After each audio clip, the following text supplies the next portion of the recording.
After my divorce, I was living in a damp, crumbling room I could barely afford and working ridiculous overtime just to survive. Every night, no matter how tired or hungry I was, I'd set aside part of my dinner for an old homeless woman who slept under the bridge near my place.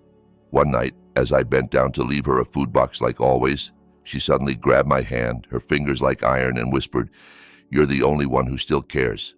Tonight, don't go back to your room. Sleep at the hotel by the bridge. Tomorrow, I'll tell you why, and I'll show you something." I had no idea she was about to save my life. Before we dive into everything that happened after that, tell me in the comments where you're watching from, and don't forget to like this video and subscribe to the channel. It really helps us keep bringing you more stories like this one. Now, back to that night under the bridge, and how a stranger's warning burned my old life to ashes and dragged me into a world I never imagined. My name is Sarah. A few months before that night, I'd gone from living in a big polished house with marble floors to sharing a rotting, moldy room in a slum on the edge of the city. My ex-husband, Daniel, threw my suitcases out onto the lawn and screamed that I was embarrassing because I refused to take off my hijab and dress like a trophy wife for his business events. He divorced me like I was a defective product, replaced me with a glamorous socialite named Chloe, and kept every cent of our marital assets tied up in his company while I walked away with nothing but my faith and a few worn clothes. With my parents gone and my friends slowly disappearing the moment I stopped being useful to their image, I ended up washing dishes in a busy restaurant. 10 hours on my feet every day, hands raw from hot water and cheap soap smelling of grease that never quite came off. The only perk was that I was allowed to take home leftover food that hadn't been sold. A box of rice, some chicken, maybe a bit of salad if I was lucky. It wasn't much, but it kept me alive. And it kept someone else alive, too. I met the old woman under the bridge on the very first night Daniel kicked me out. I'd sat by the river, clutching my suitcase, sobbing so hard I could barely breathe. She shuffled over in ragged clothes and worn shoes, said nothing, and simply broke her last piece of dry bread in half and handed it to me. That silent act cut deeper than Daniel's insults. From that night on, I made myself a promise. As long as I had food, she would never go hungry. Every evening after my shift, I'd go down the slippery path under the bridge to where she slept among cardboard boxes and plastic bags, and we'd share whatever I brought. Her name, or at least the name people used, was Grandma Ward. No one knew where she came from or why she lived there. In the city, she was just another invisible shadow, someone people passed without looking at. But to me, she became my confessional. I'd sit beside her on old newspapers that smelled of damp earth and river water, and I'd pour out everything: the pain in my legs, the customers who yelled at me, the way Chloe would show up at the restaurant just to flash a new designer bag and toss me a tiny tip with a mocking smile. I told Grandma how Daniel had called me old-fashioned, how he'd said a wife was a decoration, and I was an ugly ornament he was embarrassed to display. Most nights, Grandma Ward barely spoke. She'd nod, or hum softly, or just watch the filthy river slide by in the darkness. Her face was a map of wrinkles and hard years, but her eyes were strangely calm, as if she'd seen much worse and survived it all. It comforted me, that quiet presence. Two discarded souls sitting in the shadows, while the city glittered above us. I thought I understood her. I thought she was just another poor, forgotten old woman. I was so wrong. That particular night, after another brutal shift, I slipped down under the bridge with my plastic bag of leftovers, still warm rice, fried chicken, a bit of soup that hadn't been sold. I split it into 2 portions, like always, more for her, less for me, on a scrap of wax paper. As we ate, I complained about my aching feet, about a customer who'd yelled because I took 5 seconds too long to wipe his table, about the way memories of my old life kept stabbing me when I least expected it. I told her how I still woke up hearing Daniel's voice in my head, calling me pathetic and useless. When I finished eating, I started gathering up the used napkins and folding the plastic bag, ready to walk back to my room and collapse on the sagging mattress. That's when everything changed. Her hand shot out and clamped around my wrist with a strength that didn't match her frail body. She stood up straighter than I'd ever seen her, her hunched back suddenly upright, her eyes sharp and almost glowing in the dim light bleeding through the boards of the bridge. For the first time, I noticed a faint scent of jasmine around her, elegant and expensive, completely at odds with her filthy clothes. Her voice changed too. Normally it was raspy and soft, but that night it came out clear, cold and authoritative. "Sarah," she said, and hearing my name in that tone made my skin prickle. "You are the only one in this rotten city who still has a conscience. Tonight, you must not go back to that room. This is not advice. It's an order." I stammered that I had nowhere else to go, no money for a hostel, that I needed to sleep before work. She cut me off, reached inside her torn coat and pulled out a gold hotel keycard that gleamed in the weak light. I recognized the logo instantly. It belonged to the 5-star tower that rose right beside the bridge, the one I'd walked past for months, staring up at its glowing windows like a child peeking into a world that wasn't meant for her. That kind of place was for billionaires, celebrities, people who smelled like expensive perfume instead of kitchen grease. "Take it," she said, pressing the card into my palm and closing my fingers around it. "Show this at the front desk and go straight up to the room on it.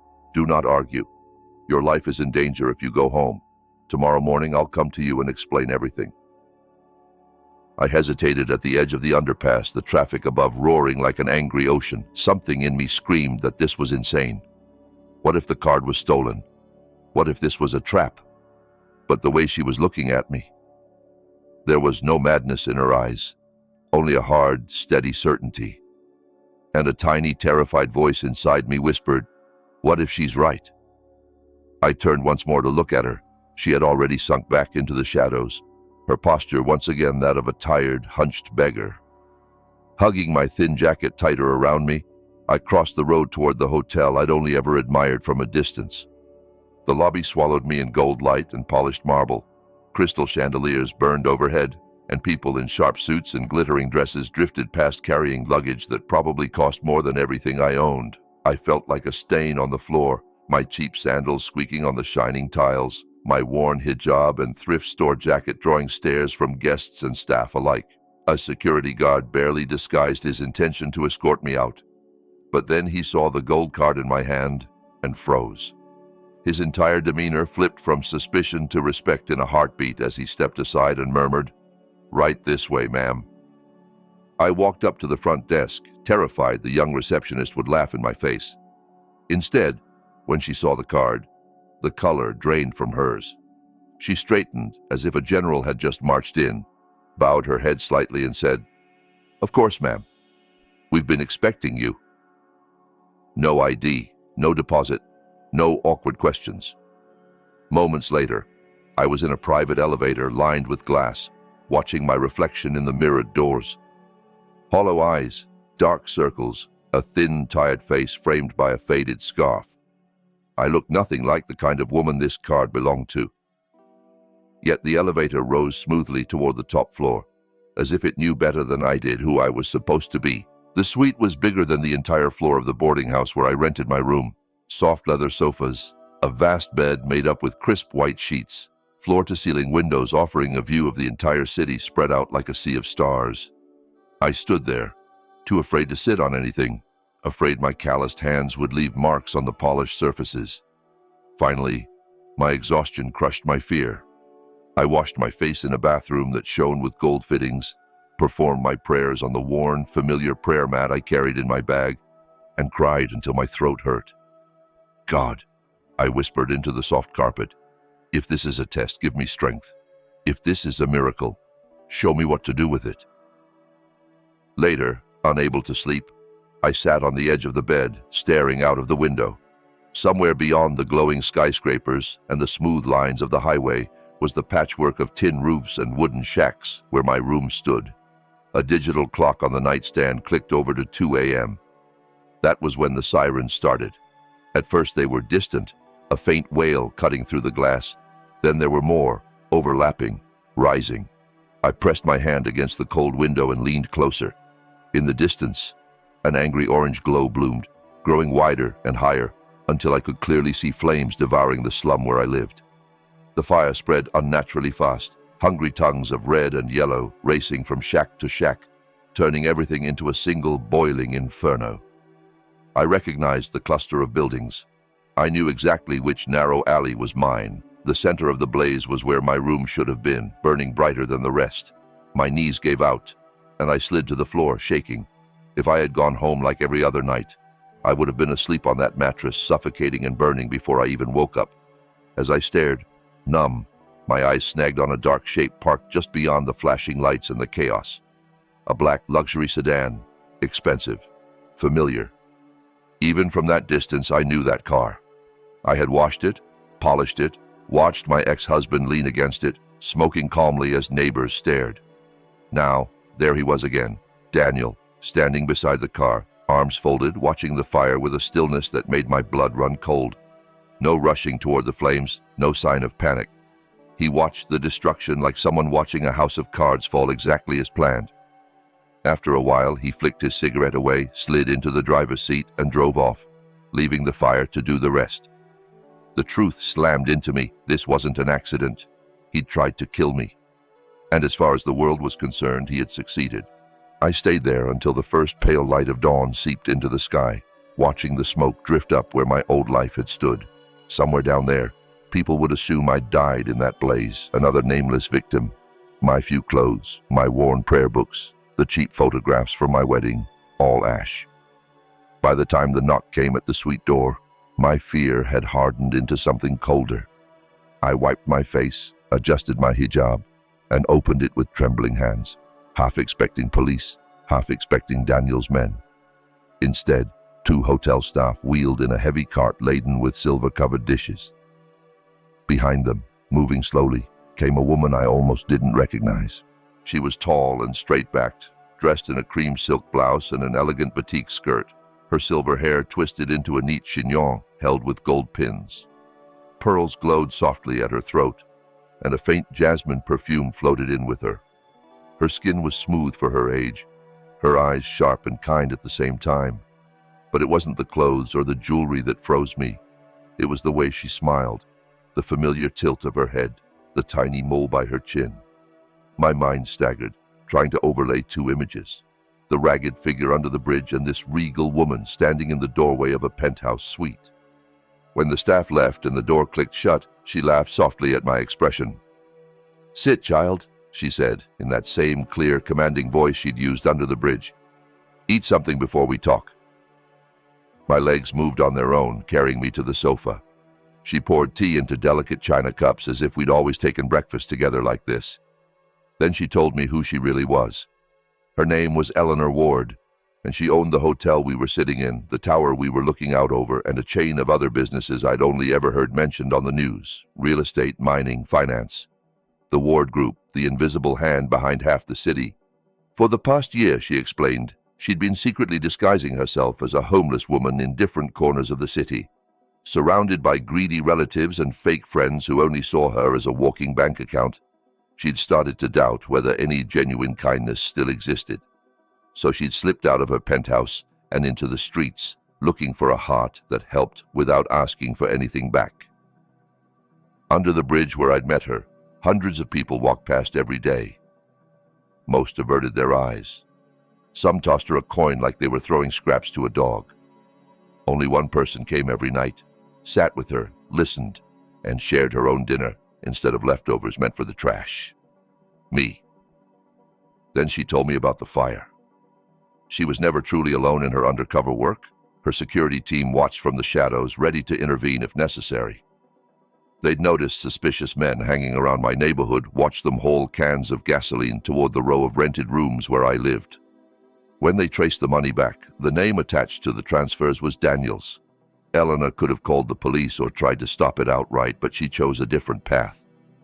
"Stopping him once wouldn't change who he is," she said quietly. "Letting him think he succeeded while we pulled you out of harm's way, that gives us power. He thinks you're dead. That's the only reason he'll let his guard down." My head spun. It felt wrong that she'd watched my home burn, even if it was to keep me alive and gain an advantage. She saw the conflict on my face and didn't flinch. "You're allowed to be angry," she said, "but ask yourself this. If I'd stopped the fire, would he have given up on killing you? Or just tried again with a different method when you were truly alone?" I hated that she was right. Daniel had already proved my life meant nothing to him. He'd thrown me away for refusing to become his accessory. Killing me to protect his money and reputation was just one more step. Then she slid a thick folder across the table toward me. My name was printed on the front. Inside, I saw legal documents, adoption papers, power of attorney, letters of intent. "I'm old," she said, "and I have no children. My relatives circle like vultures, all smiles to my face and knives behind my back. I've spent a year looking for someone whose heart I can trust more than any of them. I found her under a bridge, feeding me when she could barely feed herself. I want you to be my granddaughter, my heiress, and my student. I will give you power, education, and a new name. In return, I want one thing, that you never again let anyone treat you the way Daniel did." It was too much to take in at once. Part of me wanted to push the papers away, to say I wasn't worthy, that I was just a dishwasher who could barely keep her own life together. Another part of me saw Daniel's face lit by firelight, Chloe's cold smile as she handed me coins like I was a beggar. I thought of all the nights I'd cried under that bridge, telling myself there was nothing I could do. "And Daniel?" I asked, my voice barely more than a whisper. "What about him?" Eleanor's gaze hardened. "We don't chase revenge for the sake of it," she said, "but we do not allow evil to walk away unchecked. If he tried to burn you out of existence, then he should be prepared to watch his own empire burn, legally, visibly, and with every camera in the country pointed at him." That was the day Sarah, the victim, died, and a new version of me began to form. The next weeks were a storm of transformation. My body was taken care of first. Doctors, nutritionists, and spa therapists worked away the exhaustion and malnutrition. My skin slowly lost its gray, my eyes their permanent redness. I was given clothes that fit properly for the first time in years, modest but tailored, fabrics that didn't itch or cling in the wrong places. My hijab was no longer a cheap worn scarf I had to wash every night, but soft silk and fine pashmina, styled elegantly while still keeping me covered the way I believed in. On the outside, I was changing fast, but Eleanor insisted the inside mattered more. She brought in a posture coach to teach me how to walk without apologizing for existing, how to look people in the eye instead of at my shoes. There were etiquette lessons, how to sit at formal dinners, how to navigate a room full of powerful people without shrinking into a corner, how to speak so that even those who wanted to ignore me couldn't. At first it felt like playing dress-up in someone else's life. I tripped in heels, I stumbled over big business words, I blushed when I caught myself in the mirror. But every time I wanted to give up, I remembered Daniel's accusations, his voice calling me worthless, and I straightened my back a little more. Evenings were for business. In Eleanor's study, surrounded by shelves of leather-bound folders and screens glowing with financial data, I learned to read balance sheets and cash flow statements. Together, we dissected Daniel's company, which looked impressive from the outside, but, under the numbers, was rotting. He had massive loans coming due, unpaid suppliers, and a gambling problem that had secretly drained millions. Chloe's appetite for designer brands only made everything worse. They were desperate for a large investor to pour money into the sinking ship and keep it afloat. "He's already looking for a savior," Eleanor said. "We're going to give him one, a savior named Madame Luna." Madame Luna became my armor. We built her piece by piece, a mysterious investor supposedly returning from years abroad, connected to the Ward Group, but not publicly acknowledged, veiled both literally and figuratively. I practiced a new way of speaking, slower, deeper, every word measured and edged with quiet authority. I learned to hold a wine glass filled with sparkling juice like I'd been doing it my whole life. I drilled my story until I could answer any question about her past without blinking. In the mirror one night, in a tailored black suit and a gold silk hijab, dark glasses hiding half my face, I hardly recognized myself. "He won't," Eleanor murmured behind me, as if reading my thoughts. "He never really saw you before. Why would he suddenly see you now?" The first meeting took place in a cemetery on the edge of town, where the victims of the fire had been buried in a common grave. Eleanor chose the location herself. Daniel's assistant had begged to book a fancy restaurant or a private office, but the instructions were clear. Madame Luna would only meet there, at that time, or not at all. So Daniel waited among tombstones and wilting flowers in his expensive suit, wiping mud off his shoes and glancing nervously at his watch. When my car pulled up, a long, dark sedan provided by the Ward Group, he forced a smile onto his face, the one he used whenever he was about to lie. I stepped out slowly, heels sinking slightly into the soft ground, coat billowing in the cold wind. My eyes, hidden behind oversized sunglasses, went first to the fresh mound of earth without a name marker, the common grave for those who died in the slum fire and couldn't be individually identified. I paused there, letting the silence stretch, letting him stew in whatever guilt his heart still possessed. He shifted uneasily behind me. I could feel his gaze burning into my back. Then I turned, walked toward him, and extended a gloved hand. As he took it, his eyes dropped to the ring on my finger, a simple gold band with a tiny stone, old-fashioned and out of place among the subtle diamonds. His grip faltered. He knew that ring. He'd slid it onto my finger on our wedding day when we were broke, then ripped it off and thrown it into the trash when he decided I was no longer worthy of being his wife. Seeing it again on the hand of a woman he thought was a stranger shook him, but only for a second. "Is there a problem?" I asked coolly, my voice nothing like the meek tone he remembered. Daniel swallowed and forced a laugh. "No, of course not. The ring just reminded me of someone who passed away." I tilted my head as if considering, then said lightly, "I found it in a thrift store." I liked the story etched into it. Sadness gives things weight, don't you think? Business came next.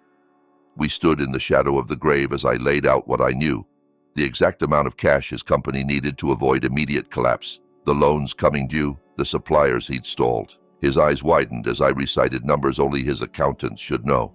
Then I made the offer. I would invest twice what he was begging for, a sum big enough to wipe his debts, fund expansion, and restore his public image. In return, he would sign an exclusive agreement giving my company a stake in his business and using his corporate and personal assets as collateral. It sounded generous, almost reckless, like a lifeline tossed from a private yacht to a drowning man. And like any desperate man, he didn't stop to check what the rope was tied to. The next day, in a glass-walled boardroom high above the city, Daniel signed away his future with an expensive pen that shook slightly in his hand. Ward Group's lawyers walked him through the contract at speed, interest rates, partnership terms, corporate oversight. He pretended to listen, nodding at the parts that sounded favorable: rapid cash injection, access to our network, the promise of joint projects that would boost his profile. Buried near the back, in a paragraph printed in fine but perfectly legal type, was the trap. If he failed to make his very first repayment exactly 1 month after receiving the money, all pledged assets, company, house, cars, land, would transfer to Ward Group automatically, with no need for a court battle. He glanced at it, shrugged, and scrawled his signature, confident he'd never let it get that far.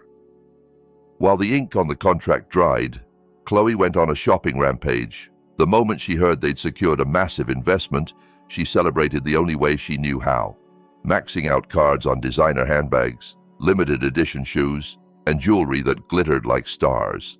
She strutted through luxury boutiques with an entourage of store staff carrying her bags, treating them like servants in a personal kingdom. She snapped at anyone who was slow to bring her a size or a glass of champagne, bragging loudly that her husband had just acquired a major corporation. What she didn't know was that every store she visited had quietly sold her debt to a finance company owned by Eleanor. With every swipe of her card, Chloe wasn't buying freedom, she was tightening a noose. The first knot tightened at a high-end beauty salon in front of her favorite audience, other socialites who loved gossip more than oxygen. Chloe lay back in a treatment chair with a mask on her face, posting filtered selfies and captioning them with humble brags. 2 men in dark suits walked in, carrying folders. They weren't there for manicures. In loud, professional voices that carried through the entire room, they presented her with a stack of unpaid bills and a demand: immediate payment of a staggering sum or the legal right to seize the jewelry she was wearing, and press charges. Chloe exploded, calling them liars, insisting her husband was rich, their investment huge. The men calmly explained that her cards were frozen due to corporate distress, and that their company, quietly backed by Ward Group, had every legal right to collect. Humiliated, she stormed out, only to face an even greater fall that night at a charity gala. Determined to prove she still belonged among the elite, she squeezed herself into her most dazzling gown and draped herself in diamonds she hadn't actually finished paying for. The ballroom buzzed with whispers as she entered. The star of the evening, however, was someone else.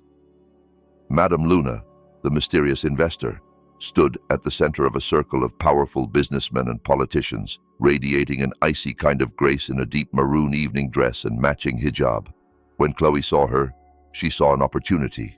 Surely, as her husband's new partner, this woman would help her, maybe lend her money, smooth everything over.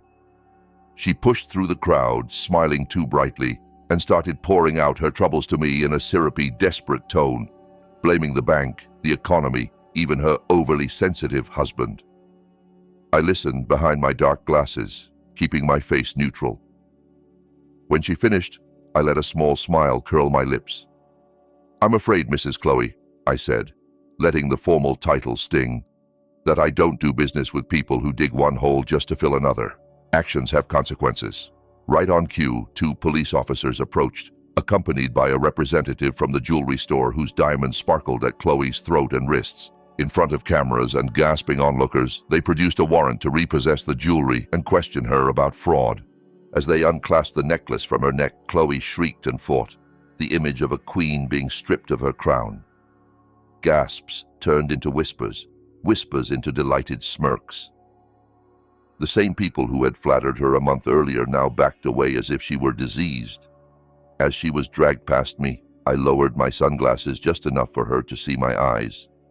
Recognition flashed, terror following close behind. I leaned in and whispered so only she could hear, "Once you called me trash while you took my husband. Enjoy finding out what real trash feels like, Chloe." She went rigid. "Sarah, you're dead. You died," she screamed, eyes wild. No one believed her. To them, she was just another rich woman cracking under the strain of losing her status. While Chloe's world collapsed in public, Daniel's was disintegrating in the shadows of his own mind. A week after the contract, he came home drunk, swaggering on the illusion of financial salvation. When he opened the bedroom door, the air inside was strangely icy and the lights refused to turn on. In the dim glow seeping through the curtains, he saw a small wooden box placed neatly on his pillow. Curiosity fought with dread as he opened it. Inside lay a string of prayer beads, snapped and soaked in something dark and sticky that smelled like rust and earth. He knew those beads. They had belonged to me, my fingers running over them after every prayer, until the night he ripped them away and hurled them into the trash. Panic clawed at his throat. He stumbled into the bathroom, splashing water on his face, telling himself it was a sick prank. But when he returned, the box was still there, the beads glistening red. Over the next days, the hauntings escalated. Driving alone at night, his car radio would suddenly cut out and play a recording of a woman sobbing, begging, "Please don't throw me out, I have nowhere to go." The voice was mine, pulled from an old security camera audio clip the ward team had dug up. Doors opened on their own. Lights flickered. Someone, one of our people, left ash smeared on his office chair in the pattern of a burned handprint. Rational explanations existed for all of it, but guilt doesn't care about logic. It just gnaws. At work, he stopped making decisions and started reacting to shadows. He barked at employees for imagined slights, fired a secretary whose only crime was wearing jasmine perfume that reminded him of something he couldn't place. He spent hours locked in his office, drinking, eyes red, jumping at any sudden noise. His paranoia spread like poison through the company. Key staff quit. Clients grew nervous. Deals fell apart. At home, the fights with Chloe turned vicious. When he finally blurted out that he'd ordered my death by fire and now felt haunted, she went pale. She had known he was cruel, but not that he'd crossed that line.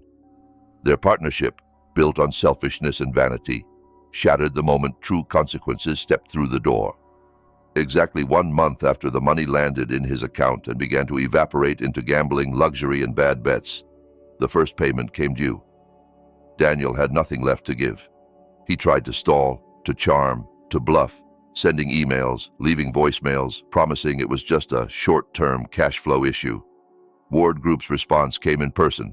Security and lawyers walked into his office, placed documents on his desk, and informed him, with clinical calm, that under the terms he himself had signed, his company, his house, his cars, and all listed assets were now theirs, effective immediately. Employees watched from doorways as their once arrogant CEO was escorted out of the building, shouting that he knew the owner, that this was a misunderstanding, that he would fix it. He came to us next, of course, disheveled, Eyes bloodshot, tie askew, he burst into the ward group lobby demanding to see Mrs. Ward. The receptionist, fully briefed, treated him with professional politeness and directed him to the top floor. He thought it was a sign of hope. In reality, it was the final act.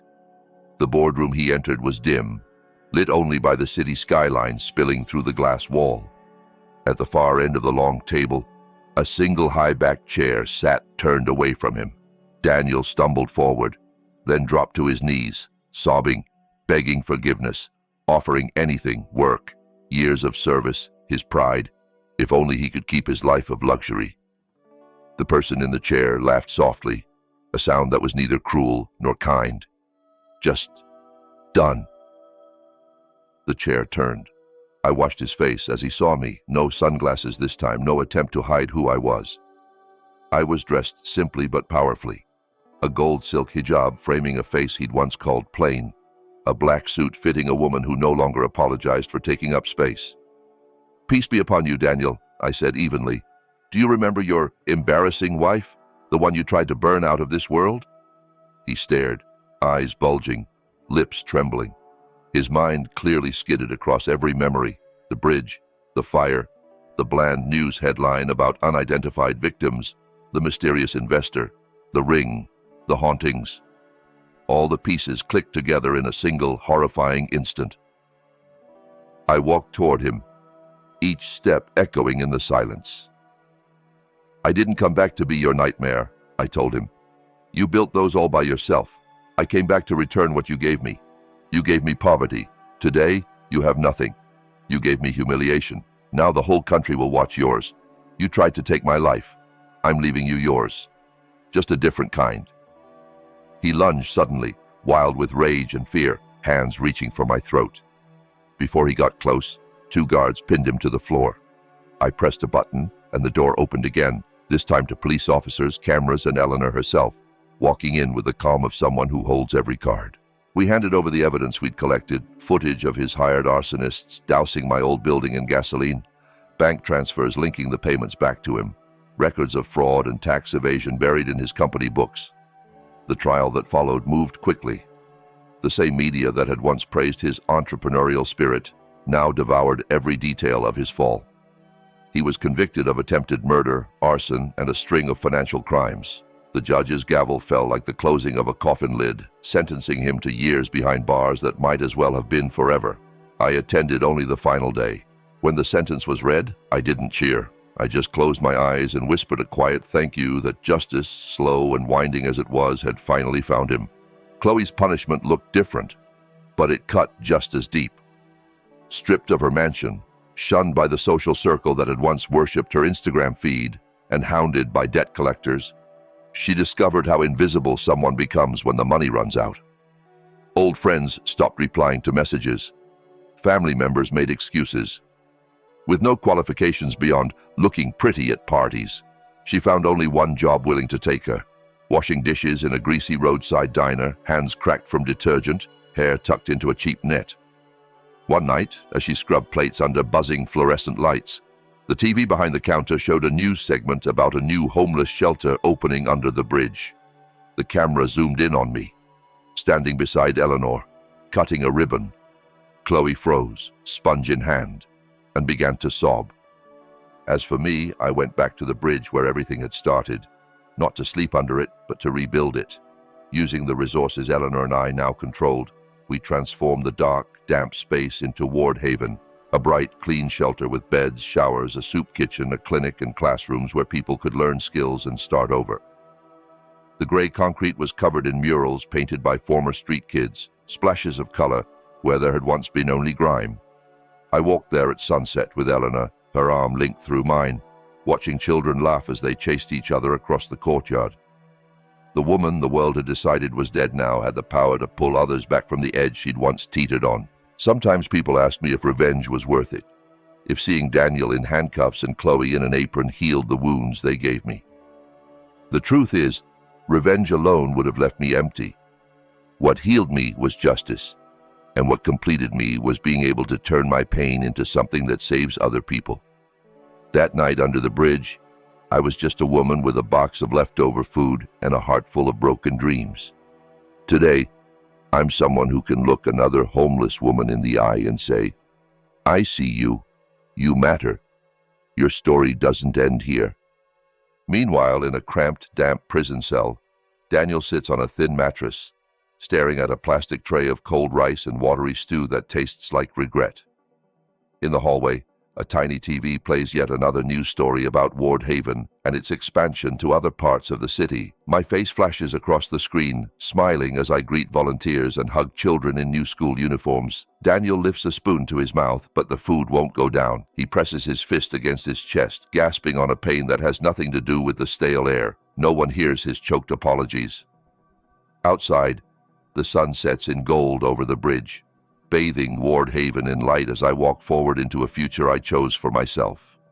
And if this story touched you, let me know in the comments, hit like and share it, because you never know who might need to be reminded that even after the worst betrayal, a second life is still possible.